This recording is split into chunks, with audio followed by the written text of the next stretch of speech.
12 million copies worldwide and scored her 5 Grammy nominations. Please say hello to Avril Lavigne. Very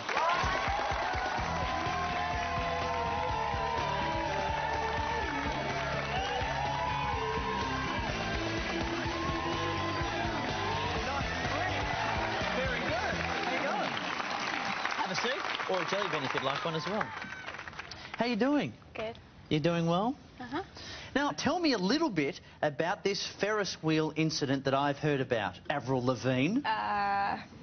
You probably heard that me and my guitar player, Evan, we were on a Ferris wheel, and we were in one cart, and there was a cart behind us that had, like, I don't know, my security guard and, like, some other people, and we hit, like, a certain spot where, like, our window met their window, so we, like, yanked our pants down and made them.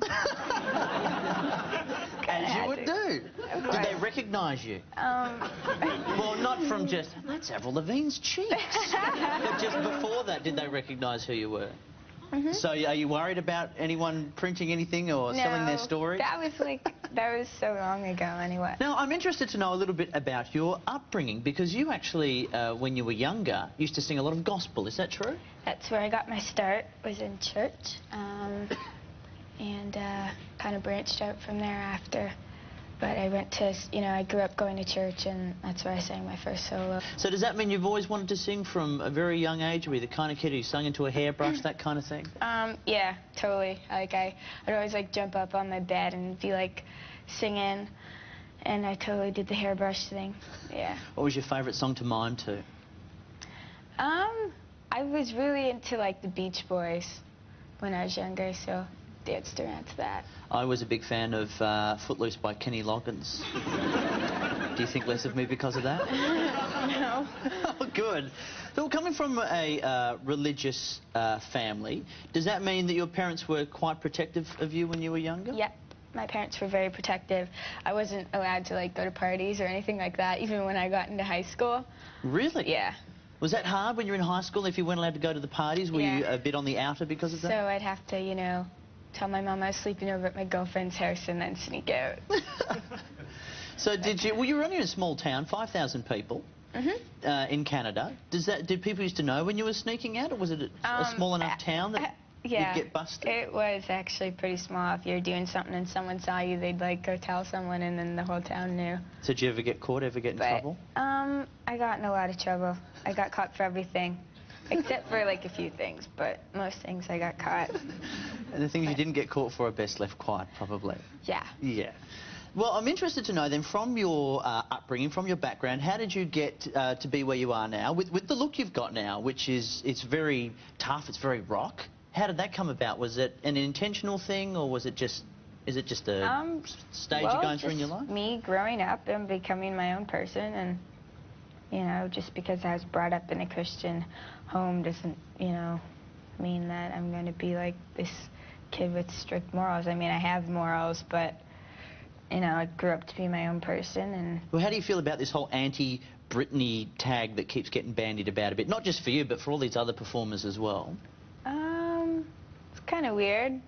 I mean, I did say a couple things better in the beginning, but, I mean, I don't really consider myself to be an anti-Britney, but, it's just kind of a label that the media is sticking on me, just like they like to do. That's what the media does. Because you are only 18, have you found it tough getting into, I mean, obviously all you want to do is perform. Do you find it hard doing the talking that has to come with the singing? You mean, like, interviews and things like that, and dealing with the media? And all the press and all that. That's, like, yeah, my least favorite part is, like, the other stuff, I thought, like, I didn't really know that there was so much besides performing to do with what I do. Like, I just kind of figured when I was in the studio writing and recording my songs that as soon as my CD got released, I'd, like, jump right onto stage and sing. And it took, like, months before I even got to perform, like, my own concert. And you just have to work for it, and you promote yourself and get your name out there, and there will always I'll always have to do interviews and, you know, always be promoting something, whether it's, you know, in the beginning I had to promote myself as a new artist, but next I'll have to promote my second record.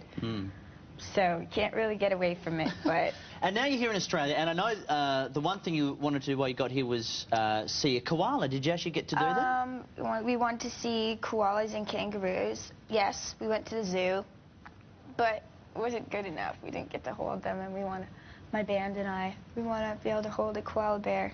Well, that's what we thought would happen, which is why we've got one with us right now. Oh, my God! His name is Don the koala. This is Todd, and we've actually got one, so you can actually get up close and touch one. Because you weren't allowed to touch one when you were at the zoo, is that correct? No. Oh, this is Don. Say hello to Don. Want to give me a scratch? This is Todd the keeper. This is Don the koala. Because you're like me, you are a bandit for nature documentaries and animals, aren't you? It's so cute. It is. And he smells funny, which is what I like. So are they as cute as you expect them to be? So cool. I can't believe that. So cute. Where's my band? They have to see them. Oh, we'll have Don at the after party after the show. Make no doubt about it. So is he high right now? Oh, not really high. He's just checking things out. Yeah, on all the leaves they get high. It's just that his leaves don't have many nutrients in it, so that's why he sort of sleeps all day. Oh.